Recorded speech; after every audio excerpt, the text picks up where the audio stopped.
Hello अस्सलाम वालेकुम साथियों। ये जो टॉपिक मैं आपके आगे अभी प्रेजेंट करने लगा हूँ ये बहुत इम्पॉर्टेंट टॉपिक इस हवाले से है कि ये टॉपिक पे आप हर दूसरा तीसरा मरीज़ एज अ न्यूरो सर्जन आप उसको देखते हैं।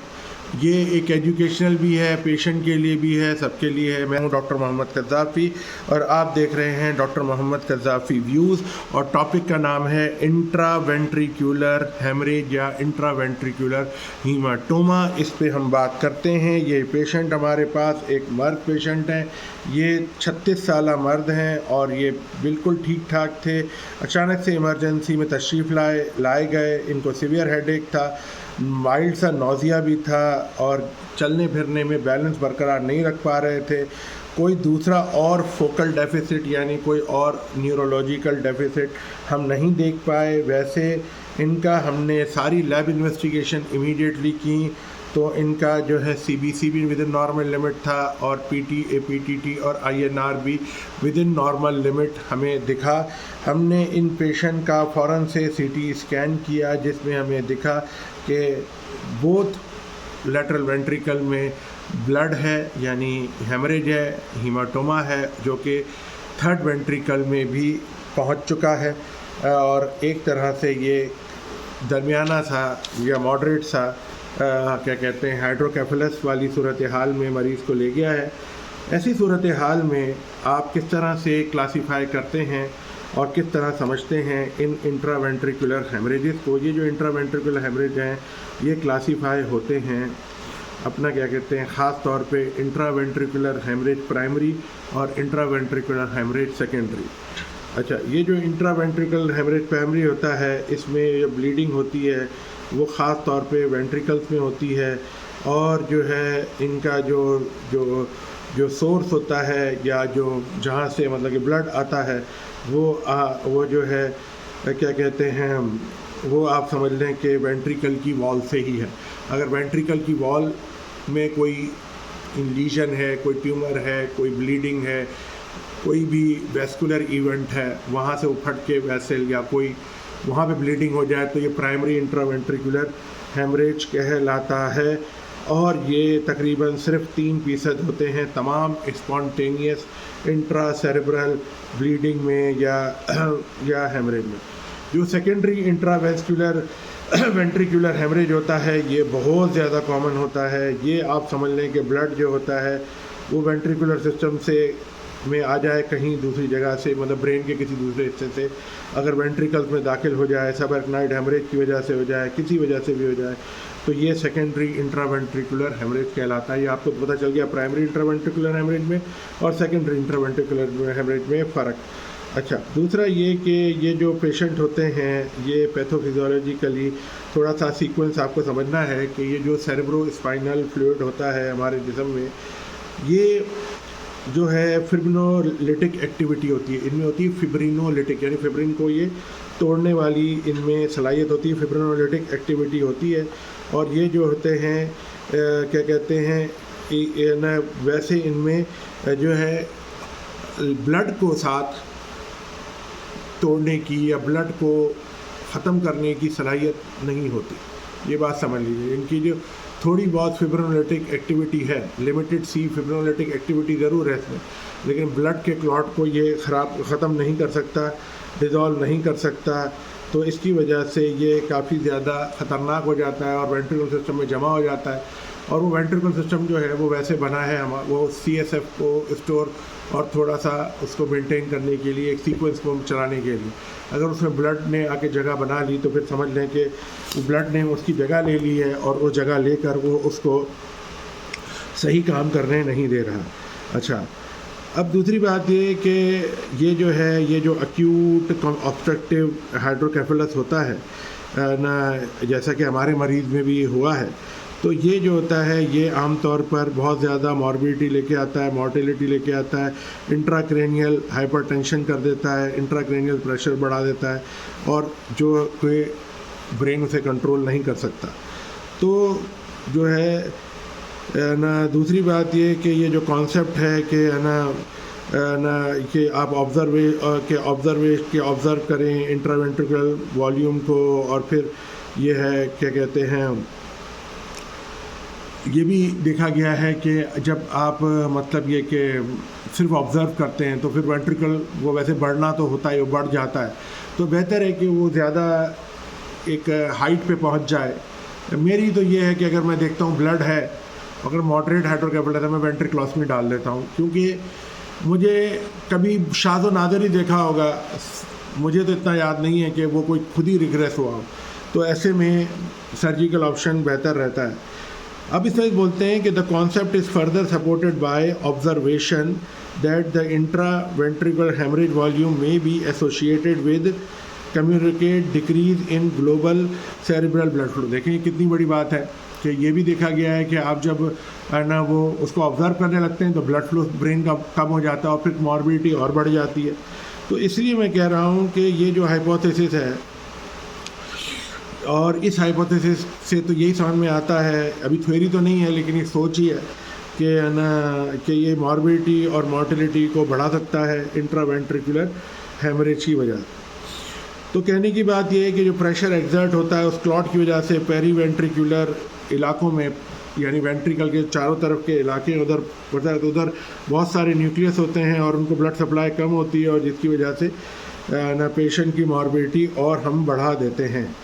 अच्छा, ये ब्लड डिग्रेडेशन भी होती है लेकिन ये बहुत स्लो होती है, ये हेमोलिसिस बहुत स्लो होती है। जो एरिथ्रोसाइट है और ये फैगोसाइटोसिस होना मैक्रोफेज के ज़रिए इन एरिथ्रोसाइट्स की, ये भी होती है, लेकिन साथ साथ ये फिर ना कम्युनिकेटिंग हाइड्रोकेफेलस बढ़ने का चांस बढ़ जाता है, क्योंकि ये जो ब्लड छोटे छोटे प्रोडक्ट्स होते हैं ये जाके एरिकोनाइड ग्रैन्युलेशन पे जाके उनकी वॉल पे डिपॉजिट हो जाते हैं, उनको सारा कवर कर देते हैं। तो जो नॉर्मल प्रोसेस है हमारे दिमाग के अंदर न CSF को सक करने का जो अमल होता है कि CSF को वो एब्जॉर्ब करता है और फिर उसको सिस्टम में एक रेगुलेट करता है, वो ख़राब हो सकता है और फिर ये कम्युनिकेटिंग हाइड्रोकेफेलस में और फिर पेशेंट को परमानेंट विपिशन की ज़रूरत पड़ जाती है। तो बेहतर है कि आप EVD डालकर उस प्रेशर को जितना ज़्यादा ब्लड को जल्दी निकाल सकें और उसका प्रेशर एरिकोनेट ग्रैनुलेशन, ऐसा नहीं है कि आपके करने से कोई नुकसान ही नहीं होता है, एरिकोनेट ग्रैनुलेशन को होता है नुकसान, लेकिन वो नुकसान किसी हद तक काफ़ी हद तक कम भी होता है,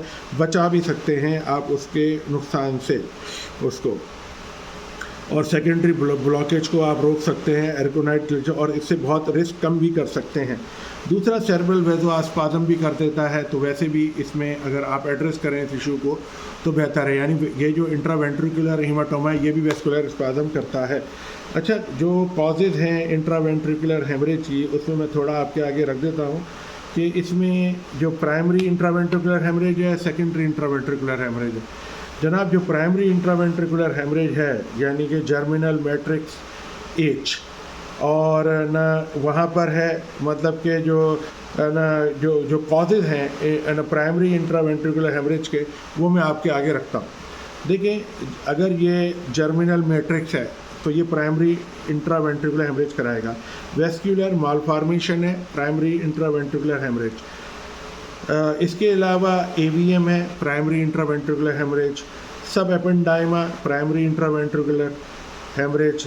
सब कोराइड प्लेक्सिस वो भी प्राइमरी उधर कर सकता है। सेरेब्रल जो क्या कहते हैं कोई वीनस प्लेक्सिस है वो भी प्राइमरी इंट्रावेंट्रिकुलर हेमरेज कर सकता है। इसके साथ डीप वीनस ड्रेनेज होती है, कैवर्नस एंजियोमा अंदर वेंट्रिकल के अंदर, वो भी प्राइमरी कर सकते हैं।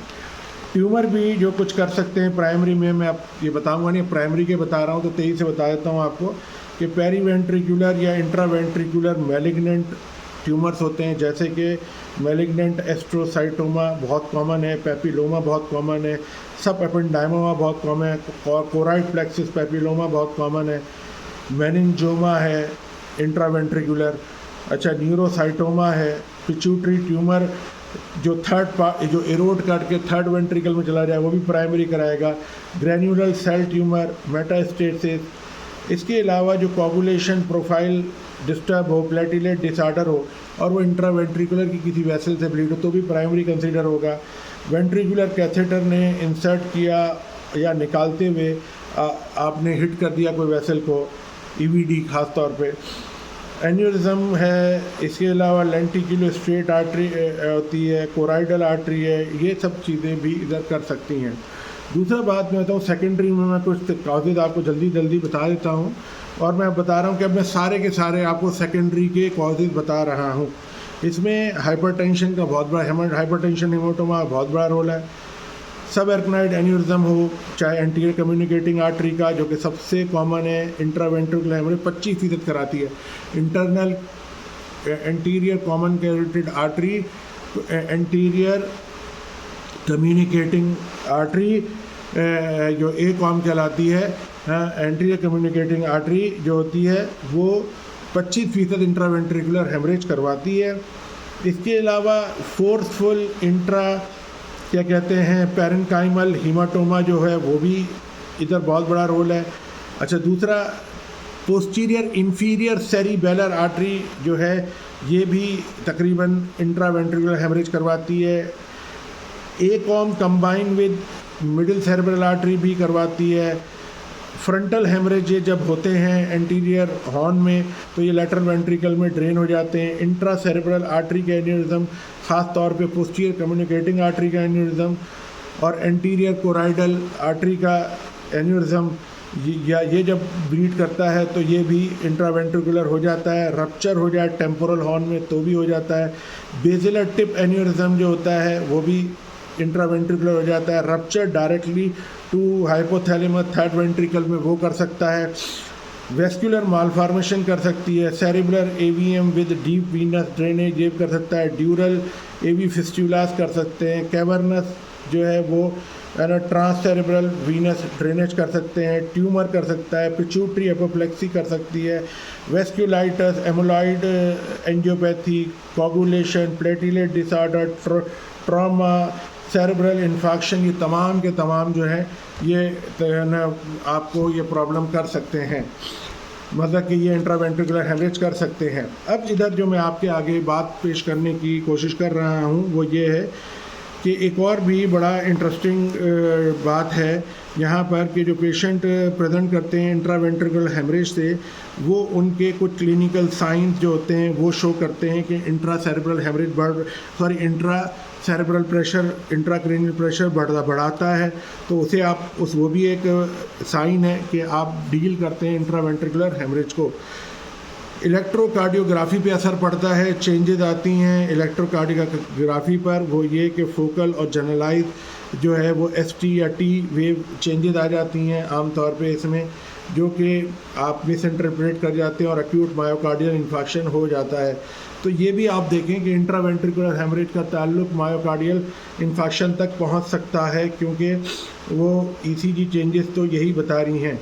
दूसरा सिंपैथेटिक ओवरड्राइव होता है जिसकी वजह से इंट्रावेंट्रिकुलर हेमरेज हो रहा हो, तो ये खुद ब खुद कभी कभी सेल्फ रिजॉल्व होता है अगर आपने इंट्राक्रैनियल प्रेशर को मैनेज कर दिया। अब इंट्राक्रैनियल प्रेशर मैनेज करना कितना इंपॉर्टेंट है, और इंट्राक्रैनियल प्रेशर का ताल्लुक सीधा इंट्रावेंट्रिकुलर हेमाटोमा से है। तो ये आपको पता चल गया कि इंट्रावेंट्रिकुलर हेमरेज को, इंट्रावेंट्रिकुलर हेमाटोमा को जब आप ट्रीट कर रहे हो, आप दरअसल इंट्राक्रैनियल प्रेशर को ट्रीट कर रहे हो और उसको कर रहे हो, यानी आप बहुत सारी मॉर्बिडिटी से पेशेंट को बचा रहे हो। अच्छा, दूसरी बात मैं आपको इधर आगे चल के बताऊँ कि जो क्लिनिकल पिक्चर यहाँ पर मदद करती है, जो डिफ्रेंशिएट करती है प्राइमरी और सेकेंडरी इंट्रावेंट्रिकुलर हेमरेज में, वो ये है कि कुछ सर्कमस्टांसेस में आपको मतलब ये कि थोड़ा सा ये जो डिफ्रेंशिएट करना होता है कि ये इन दोनों टाइप ऑफ इंट्रावेंट्रिकुलर हेमरेज, ताकि आप फिर ट्रीटमेंट की चॉइस है वो आपको उसी तरह बन सके।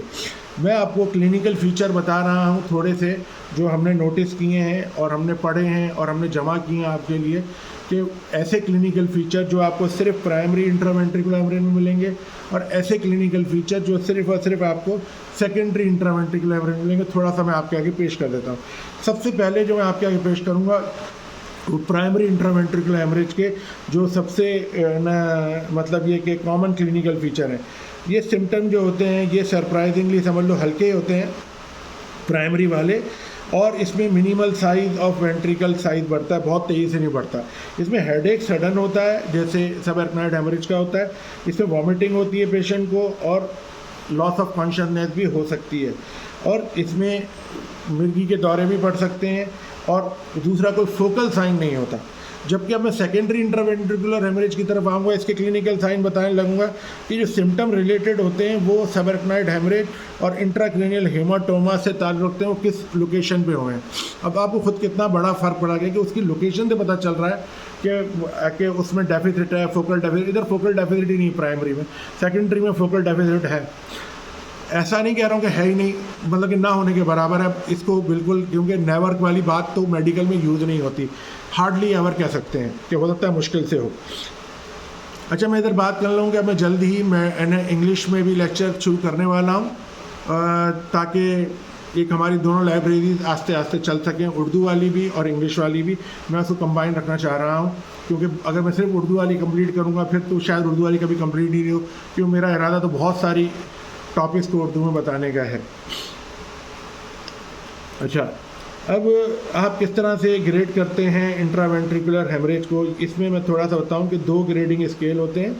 एक जो है वो ग्रैब एट ऑल का है, दूसरा है लिरॉक्स एट ऑल का, यानी कि ग्रैब और उनके हमनवा और लिरॉक्स और उसके हमनवा। तो उस हवाले से मैं आपको बताऊं कि ये जो है, इसमें मैं आपको सबसे पहले ग्रैब एट ऑल का, यानी ग्रैब और उसके हमनवा लोगों के बारे में बताता हूँ कि उनमें मैक्सिमम स्कोर जो होता है 12 होता है। इसमें ने बताया कि जो लेटरल वेंट्रिकुलर स्कोर है, थर्ड और फोर्थ वेंट्रिकल का स्कोर है, और हर वेंट्रिकल का एक सेपरेट स्कोर है, उसको मैं थोड़ा सा आपको बताता हूँ। ये ग्रैब एंड एट ऑल के बारे में बता रहा हूँ।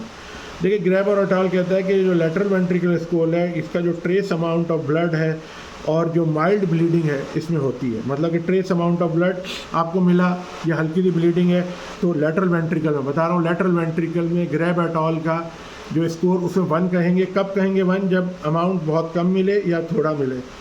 दूसरा, less than half of the ventricle fill हो, यानी आधा वेंट्रिकल फिल हो, तो भी आप नंबर 2 दे देंगे लेटरल वेंट्रिकल को। अगर हाफ से भी ज़्यादा भरा हुआ है, वेंट्रिकल तकरीबन हाफ से ज़्यादा भरा हुआ है, तो आप नंबर 3 दे देंगे लेटरल वेंट्रिकल को। अगर पूरा वेंट्रिकल भरा हुआ है, पूरा एक्सपेंड भी कर रहा है वेंट्रिकल को, लेटरल वेंट्रिकल को, तो आप नंबर 4 दे देंगे। अगर इसी तरह से थर्ड या फोर्थ वेंट्रिकल में अगर जो है ब्लड प्रेजेंट कर रहा है बगैर डायलिटेशन के, तो आप 1 नंबर देंगे। क्यों? लेटरल वेंट्रिकल में इस वजह से। अच्छा, अगर वेंट्रिकल्स फूल रहे हैं और फिल हो रहे हैं, जैसे हम कहते हैं थर्ड वेंट्रिकल बलून हो गया ब्लड से, तो इधर आप 2 नंबर दे देंगे। या फोर्थ वेंट्रिकल में भी ब्लड है तो भी आप 2 नंबर दे देंगे, यानी कि थर्ड का अलग है, फोर्थ का अलग है, और इधर वो मतलब कि आप समझ रहे हैं। और हर वेंट्रिकल का स्कोर सेपरेटली किया जाता है, यानी कि आपको है ना, हालांकि दोनों लेटरल वेंट्रिकल का भी स्कोर अलग से, अगर राइट में ब्लड हाफ है और लेफ़्ट में हाफ से ज़्यादा है, तो उसका नंबर 3 हो जाएगा लेफ़्ट वाले का, और हाफ वाले का 2 नंबर हो जाए, मतलब कि 2 नंबर है तो 2 हो जाएगा। तो 2 और 3 ये 5 नंबर हो जाएंगे। अगर थर्ड में भी ब्लड आ गया है तो उसका 2 नंबर हो जाएगा। फोर्थ में ब्लड आ गया तो 2 आ गया, यानी 2, 2, 4 और ये 5, यानी कि 9 स्कोर हो गया। 9, 12 में से 9 स्कोर है, यानी बड़ा स्कोर है। तो उस हवाले से आप इसको समझेंगे कि ग्रैब एट ऑल ने इस तरह से एक्सप्लेन किया है ग्रेडिंग सिस्टम को। इसको बार बार सुनिएगा, इस सेक्शन को आपको समझ में आ जाएगा। मैंने कोशिश तो की है वदाहत से बात करने की।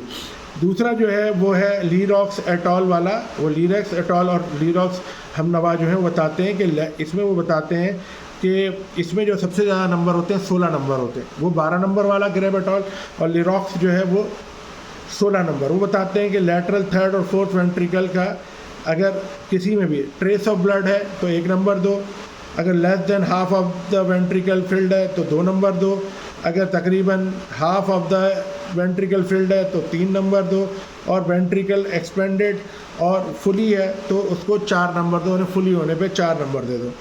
तो ये है जो वेंट्रिकल, ये जो हर वेंट्रिकल का स्कोर इधर भी सेपरेटली है, और यानी कि दोनों वेंट्रिकल भी शामिल हैं।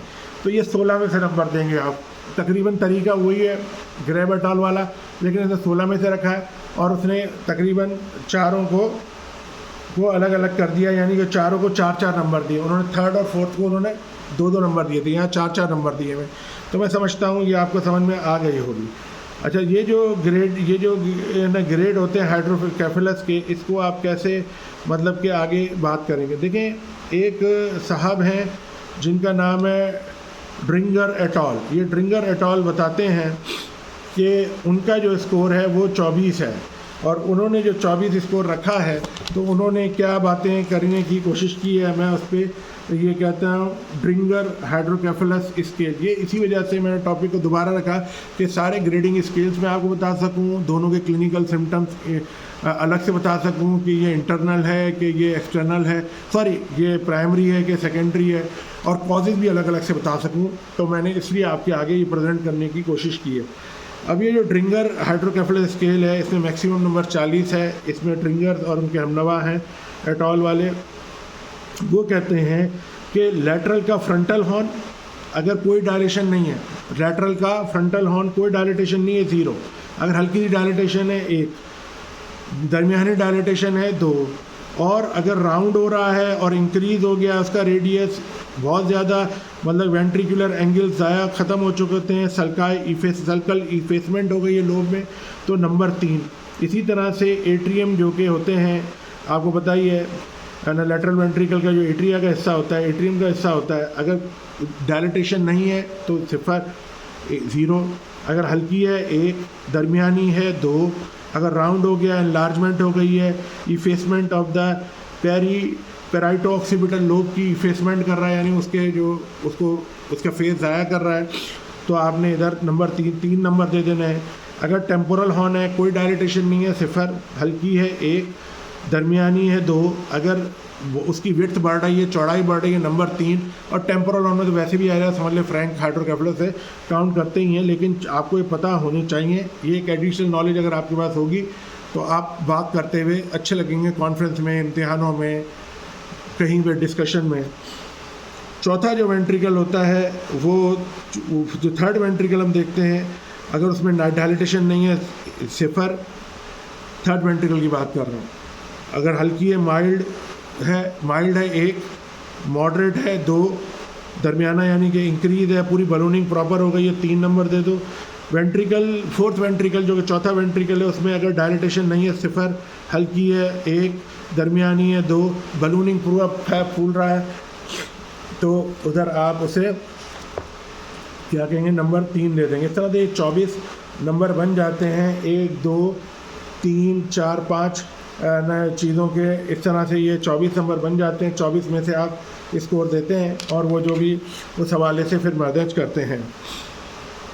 ट्रीटमेंट ऑप्शंस क्या क्या होते हैं देखें, जो भी अंडरलाइंग कॉज होता है उसको तो एड्रेस करना ही होता है, लेकिन वैसे भी ऑप्शन है, ये बिल्कुल कहना गलत होगा कि जो प्राइमरी कॉज है इंट्रावेंट्रिकुलर हेमरेज का, वो जो है मतलब कि ट्रीटमेंट की ज़रूरत नहीं है, ट्रीट की ज़रूरत होती है और प्रिवेंट करना होता है उसकी एक्सपेंशन को, उसके रिकरेंस को, और ब्लड प्रेशर जो है वो अंडर कंट्रोल होना चाहिए हर मरीज़ के अंदर, और उसकी कोगुलेशन प्रोफाइल भी ट्रीट करनी चाहिए, और उसका प्राइमरी इम्पोर्टेंस है। इसके अलावा अगर कोई एविडेंस नहीं है तो आप ओपन सर्जिकल प्रोसीजर जो है वो आप बाद में भी कर सकते हैं। इसके साथ साथ ये है कि इसका जो है ना प्रोग्नोसिस अगर आप डिले करते हैं और ये प्राइमरी वाला डैमेज हो जाता कर देता है, तो फिर ये बहुत इसके प्रोग्नोसिस ख़राब हो जाती है, फिर अनकंट्रोलेबल तक पहुंच जाती है। न्यूरो एंडोस्कोपी का इधर रोल है, अगर कोई आपको ऐसा नज़र आ रहा है ब्लीड, आप उसको बर्न करके अगर आपको उसमें एक्सपर्टी आप कर सकते हैं, आप यूनिलैटरल या बायलैटरल एक्सटर्नल वेंट्रिकुलर ड्रेन डाल सकते हैं। ये जो ईवीडी होती है ये आपको हाइड्रोकेफेलस को डील करने में मदद करती है, एक्सटर्नल वेंट्रिकुलर ड्रेन जिसे हम कहते हैं, ये सीएसएफ को क्लियर करती है, और ये जो है इसमें जो रिस्क होता है कैथेटर ब्लॉकेज का वो अपनी जगह मौजूद होता है, लेकिन फिर आप उसको रिप्लेस कर सकते हैं और वॉश भी कर सकते हैं। अच्छा, इसको जब आप इरीगेट करते हैं या फ्लशिंग करते हैं तो ये कभी कभी सक्सेसफुल नहीं होती है, तो फिर आपने उसको रिप्लेस करना होता है एक्सटर्नल वेंट्रिकुलर ड्रेन को। इसका प्रोलॉन्ग यूज़ जो होता है कभी कभी इन्फेक्शन कर सकता है, लेकिन प्रोलॉन्ग यूज़ भी कुछ हिस्सों में कर सकते हैं कि फिर आप वो क्राइटेरिया देख के कि इन्फेक्शन ना हो तो फिर हर 10वें दिन आप उसको चेंज कर लें। कुछ लोग 15वें दिन भी चेंज करते हैं अगर बहुत ज़्यादा सफाई हो रही है, पेशेंट भी अच्छा है, सीएसएफ काउंट भी चेक करते रहें ब्लड में, उसका सीएसएफ जब वेट सैंपल भेज करके, कोई ऐसा तो नहीं है कि ना सेल काउंट बढ़ रहा हो, ख़ासतौर पे वाइट सेल काउंट बढ़ रहा हो और इन्फेक्शन का कोई एलिमेंट नज़र आ रहा हो, उसका कल्चर भी भेजते रहें, नज़र में रखें कि ऐसा नहीं हो कि वो जो हमने मरीज़ की जान बचाने के लिए चीज़ डाली है वो उल्टा मरीज़ को नुकसान पहुंचाना ना शुरू कर दे। दो तरफ वेंट्रिकल भी डाले जाते हैं, दोनों तरफ वेंट्रिकल डालने की भी अपनी जगह अहमियत है। ख़ास तौर पे अगर थर्ड वेंट्रिकल में क्लॉट में पड़ा हो तो आपको कभी कभी दोनों वेंट्रिकल एड्रेस करने पड़ते हैं, और क्योंकि एक तरफ कर रहे होते हैं तो यूनिलैटरल रिलैक्स हो जाता है, दूसरी तरफ वही बलूनिंग होती है, तो कभी कभी दोनों फॉरन ऑफ मनरो जो है वो मतलब ये कि ऑक्लूडेड होते हैं यानी कि बंद होते हैं, तो इधर आपने इस तरह से मरीज़ की मदद करनी होती है या ट्रीट करना होता है। इंट्रावेंट्रिकुलर फिब्रिनोलाइटिक एलिमेंट का अभी आजकल रिसर्च हो रही है, उस पर वो कहते हैं कि आप जो है ना इंट्रावेंट्रिकुलर जो थ्रोम्बोलिसिस जो है उसको दे सकते हैं। बहरहाल अभी इसके ऊपर कोई फ़ाइनल तो मैं कमिट नहीं दे सकता, लेकिन रिसर्च पेपर्स आए हैं जिसमें उन्होंने टीपीए डाली है और ना उसे उन्होंने देखा है कि 3 से 4 दिन में वो क्लॉट बिल्कुल रिज़ॉल्व हुआ है। और बहरहाल ना इन्होंने ये भी क्लेम किया है कि इससे मॉर्टेलिटी भी काफ़ी हद तक कम हुई है, यानी परसेंटेज में बताया कि इतने परसेंट लोग जो 30 दिन में मर जाया करते थे वो उनका इससे मतलब कि अच्छे रिजल्ट्स आए हैं। लेकिन अभी ये अंडर प्रोसेस है। मैंने इसलिए रख दिया कि एडवांस नॉलेज के हिसाब से इम्तिहान में कोई सवाल पूछ ले आपसे कोई बात करने के लिए कर रहे तो आपको पता होना चाहिए। अच्छा, दूसरा मैं आपको ये बताऊं कि जो कॉन्ट्रा इंडिकेशंस होती हैं ये थ्रोम्बोलाइसिस की, वो ख़ास तौर पर अगर इंट्रापेरेन्काइमल हेमरेज है या साथ ही साथ डीप या प्रोमिनेंट सेरेब्रल टिश्यू डिस्ट्रक्शन हुई है, और भी कॉन्ट्रा इंडिकेशंस होती हैं जो कि अगर पुअर प्रोग्नोसिस है पेशेंट की, ब्रेन स्टेम डिसफंक्शन है, तो ऐसे में देना कोई अक्लमंदी या बेहतरी की बात नहीं है।